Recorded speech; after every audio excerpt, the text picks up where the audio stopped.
Amados irmãos, já estamos na segunda-feira da segunda semana após Pentecostes.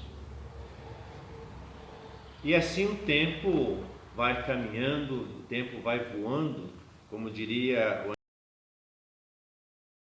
antigo aforisma latino, tempus volat, o tempo voa, o tempo corre e o tempo é inexorável. Ou seja, ele não para, ele não retarda, ele não volta atrás. Ele segue o seu curso natural que tende para um fim. Um fim que todos nós sabemos que mais cedo ou mais tarde irá acontecer. Aliás, cada dia que chega, cada dia que passa, se aproxima cada vez mais do termo que o Senhor designou para a sua vinda. Estamos passando por tempos difíceis, ou seja, épocas difíceis, época de provação, época de tribulação. Mas muitos poderiam questionar, mas padre, nós já estamos sempre passando por tribulação. Desde a era dos apóstolos, desde a período antes na época apostólica e depois na Idade Média, Idade Moderna, sempre passamos. A igreja sempre foi perseguida, sempre houve mártires, sempre houve autoridades que perseguiram a igreja.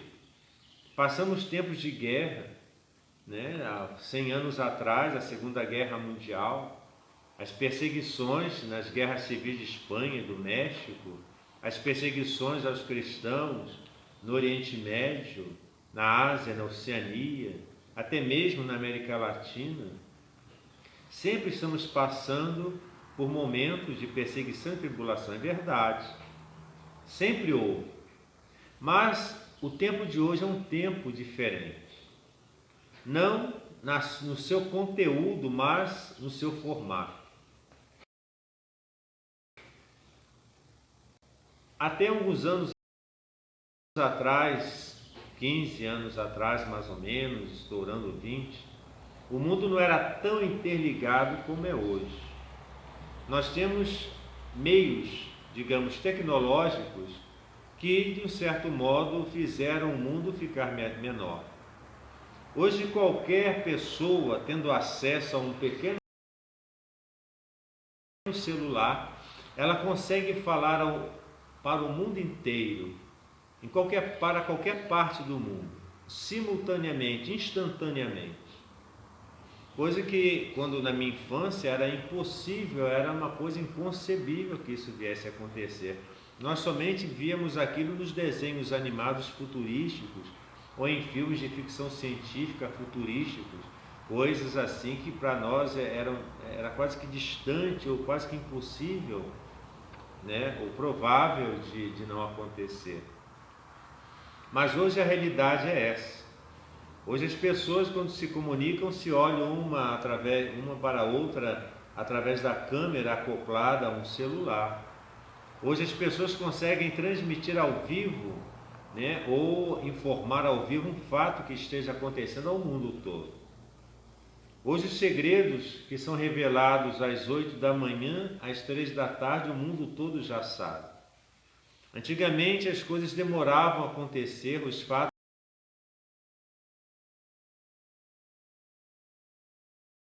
demoravam a ser divulgados e espalhados pelo mundo. Vejam, há pouco mais de 100 anos atrás, ou mais um pouco, as pessoas, para se locomoverem, como daqui para São Paulo, eram dias de viagens. Ou era a cavalo, né? Ainda não existia o automóvel, iam de trem, e mesmo assim a uma velocidade muito pequena. Hoje a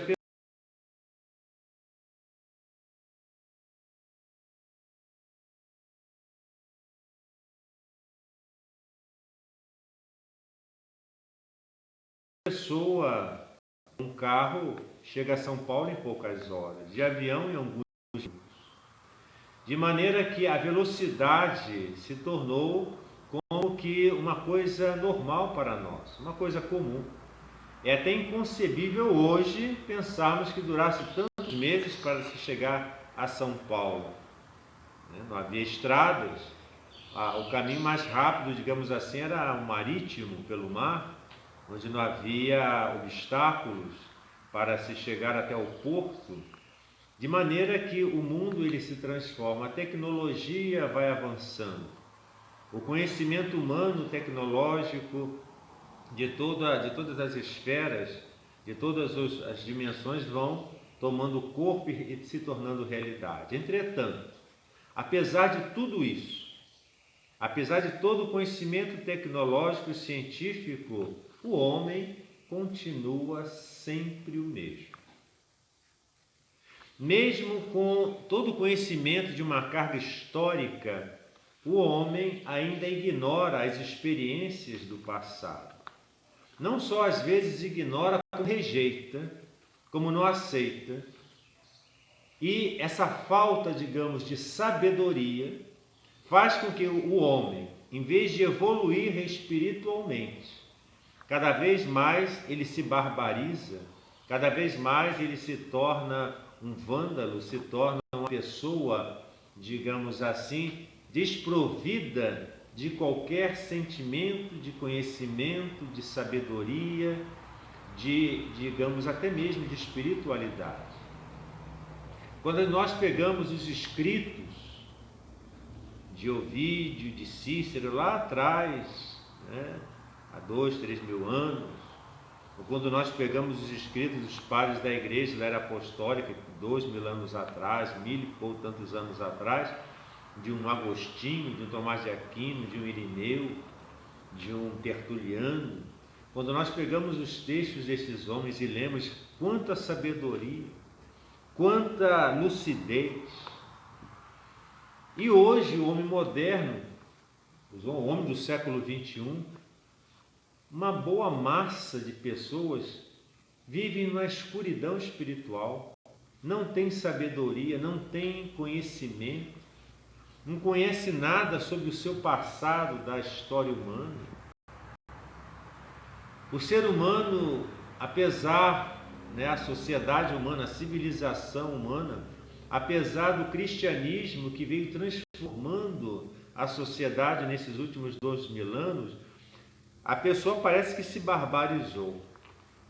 Em vez da luz cristã, da revelação cristã, iluminar a sociedade conforme os anos vão passando, o tempo vai transcorrendo, as pessoas parecem que se paganizaram. Muitos não aceitam mais a revelação cristã. Boa parte rejeita a igreja. Uma boa parcela da sociedade ignora a importância da ação de um sacerdote. E muitos não querem nem saber de religião. Criaram a sua própria religião. Eu sou um livre pensador, Eu me dirijo, me ligo diretamente a Deus. Não preciso de intermediário, não preciso de igreja, não preciso de nada. É a mesma mentalidade pagã. É a mesma mentalidade desconectada da mensagem que Deus veio trazer às pessoas. O que nós percebemos diante de tudo isso é uma crise de fé. Essa fé que, na verdade, as pessoas julgam ter, mas que, na realidade, não passa de uma, de uma concepção individualista e subjetiva, onde a pessoa entende que ela mesma é a mensageira e a mensagem da sua realização enquanto ser humano. A pessoa faz um Deus à sua imagem e semelhança, e não crê num Deus que o fez à sua imagem e semelhança. Esse é o risco que o homem de todos os tempos, isso não é só do homem moderno, não.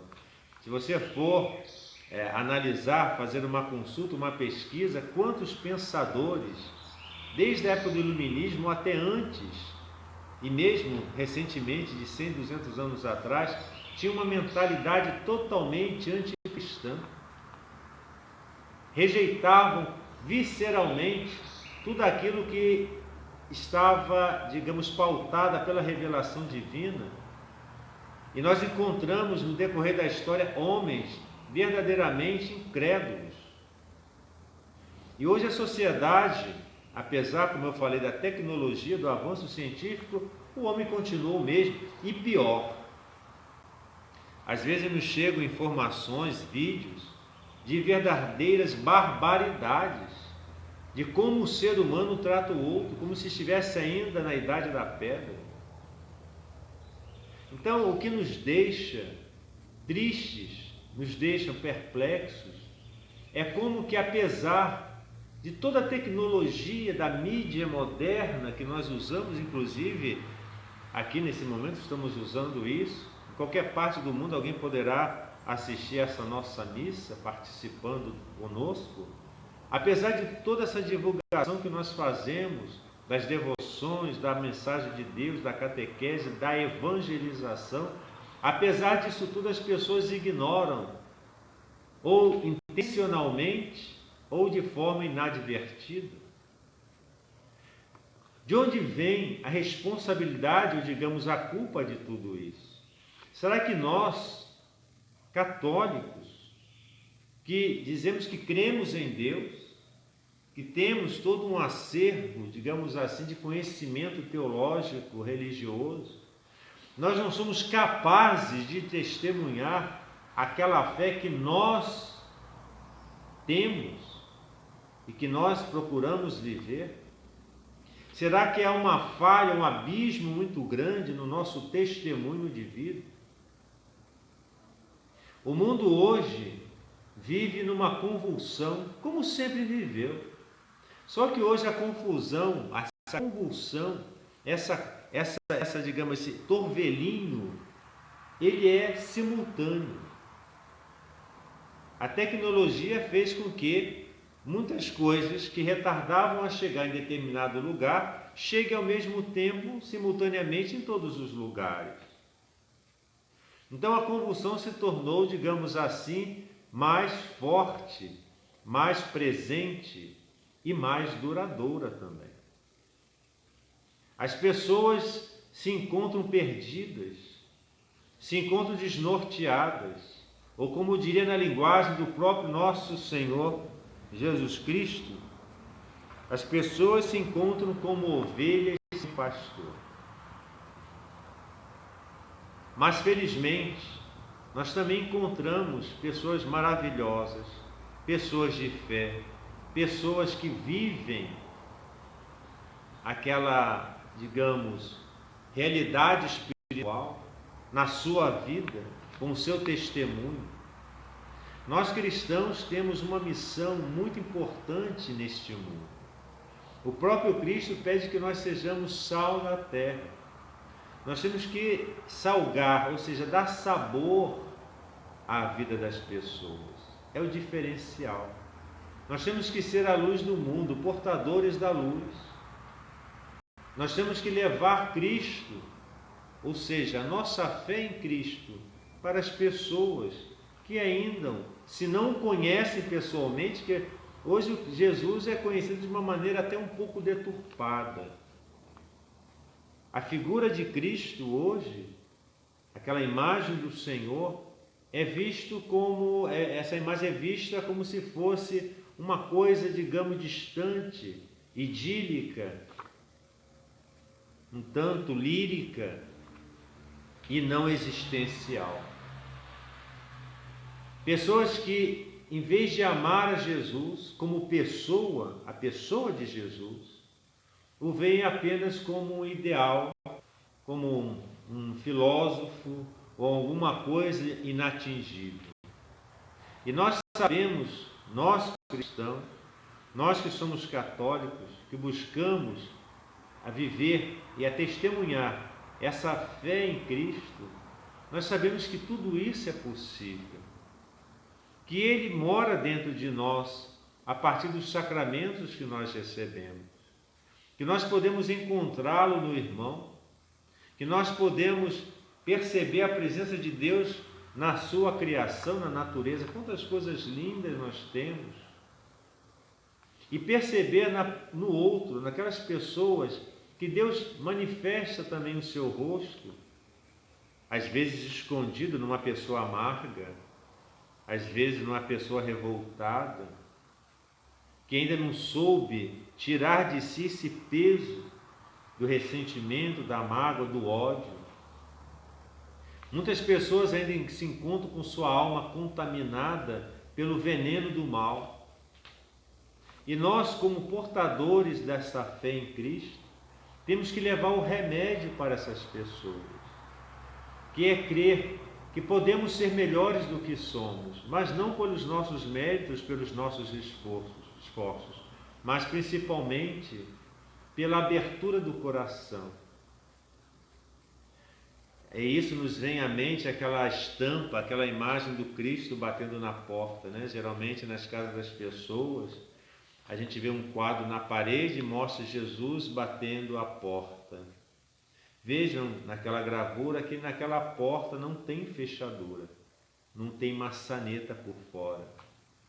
Porque quando Jesus vem bater no nosso coração, a porta do coração, a maçaneta é por dentro, a fechadura está por dentro.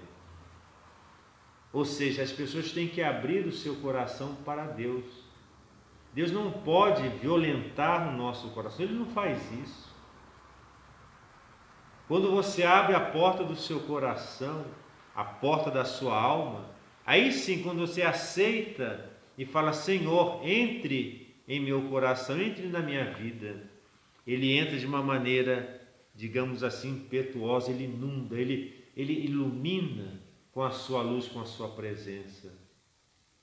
Nós não podemos deixar nos levar por restrições, condicionar a entrada de Deus em nosso coração. Não. A porta tem que ser aberta e escancarada para que Deus possa entrar na sua plenitude. E nós aqui nessa Santa Missa de hoje, que é uma missa reduzida da missa de domingo, nós encontramos aqui, apenas para efeito de reflexão, porque essas leituras foram lidas ontem na missa, já fiz uma reflexão sobre elas, mas sempre encontramos elementos novos nas releituras desses textos bíblicos. Diz aqui o Evangelho, a leitura da Epístola de São João, da primeira carta de São João, capítulo 3, versículos 13 a 18. Não vos admireis se por ver o mundo vos odeia. Sabemos que passamos da morte à vida, porque amamos os nossos irmãos. Peguemos essa frase. O ódio do mundo, nós temos que ter consciência que o mundo nos odeia. Que o ódio é em virtude de quê? Em virtude da nossa pertença a Cristo. Quando fala mundo aqui, não é a criação em si, a natureza, o mar, as montanhas, as matas, não é esse mundo. Nesse sentido, o mundo, quando se fala aqui, é todo o sistema, todo o ambiente perpassado e contaminado pela maldade, pela presença diabólica no mundo. É a filosofia do mundo, é a religião do mundo, é o corpo místico de Satanás que perpassa e penetra em todos os setores da sociedade, inclusive nas igrejas. Inclusive na hierarquia da igreja. Vejam, né, quando Jesus veio ao mundo, o próprio sistema religioso da época do judaísmo estava contaminado pela influência satânica. Por isso que São Paulo se refere à sinagoga de Satanás. Aqueles homens, os chefes, os sumos sacerdotes, os chefes do povo, os anciãos, que deveriam estar preparados para receber Jesus e cultuá-lo, adorá-lo, o rejeitam, o maltratam, o perseguem, o matam, o crucificam. E esse risco nós também corremos hoje, de nós que nos consideramos cristãos, seguidores do Senhor, representantes do seu ministério no mundo, corremos o risco também de termos a mesma atitude daqueles sumos sacerdotes, aqueles anciãos, que deveriam acolher Jesus e fazê-lo objeto de nossa adoração, do nosso culto. E o risco que nós corremos é de nós nos associarmos ao mundo, de nós fazermos parte desta onda, deste movimento diabólico do mundo, sendo consorte dos planejamentos e dos planos maléficos. Vejam aí a nova ordem mundial agindo no seio da sociedade. Para muitos já está escancarada toda essa situação, mas para outros que talvez não queiram enxergar ou que não conseguem enxergar, se deixam levar pela influência maléfica deste movimento diabólico que atua na sociedade moderna e que também penetra em todos os setores da sociedade e que infelizmente também penetra em setores da nossa igreja. Sacerdotes religiosos influenciados por ideologias funestas, satânicas, como o marxismo, o modernismo que adentrou os nossos seminários, nos cursos teológicos, que elidem e que afrontam os dogmas da igreja, que semeiam a dúvida no coração dos leigos, que escancaram a porta do pecado, fazendo com que aquelas observâncias da lei de Deus sejam relaxadas ou relativizadas. É o relativismo moral. Quantos sacerdotes que, em vez de abençoar, zombam da bênção. Muitos não celebram a missa diariamente, muitos não querem nem atender confissão, não querem nem abençoar, se escondem sob a veste civil para não ser identificado. Infelizmente, essa é a realidade que nós vivemos hoje. O nosso testemunho é um testemunho traiçoeiro, é um testemunho irresponsável, cuja chegada, cujo resultado culminará na nossa própria condenação. Vejam bem, a coisa é muito mais séria do que nós pensamos. Esse ódio ao qual se refere São João Evangelista em sua primeira carta é um ódio que já vem desde o Éden, quando a serpente penetra naquele ambiente sacral do Jardim do Éden e coloca, sob a permissão de Deus, os nossos primeiros pais sob provação. A sedução do mal é muito forte. Os atrativos do mundo são muito, digamos assim, enfáticos sobre nós. Nós nos deixamos levar muito facilmente pelo canto da sereia, como se diz na gíria. Nós somos muito fracos e dóceis ao nos deixarmos ouvir por palavras enganosas, chavões que nos enganam, que nos ludibriam e que nos levam fatalmente ao erro. Devemos nos agarrar, devemos nos enraizar, nos apegarmos à verdadeira e sã doutrina da igreja. Comprem, adquirem, comprem o Catecismo de São Pio X, comprem o Catecismo de Trento, está ali a doutrina, está ali o Catecismo, a verdade. Leiam a Bíblia sob a luz do magistério da igreja. Não se deixem levar por filosofias ou por sugestões, muitas vezes travestidas de pastorais, que apenas nos afastam do verdadeiro caminho.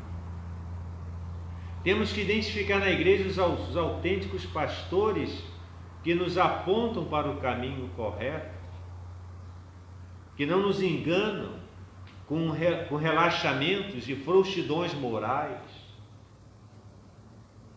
Busquemos a Deus em espírito e verdade.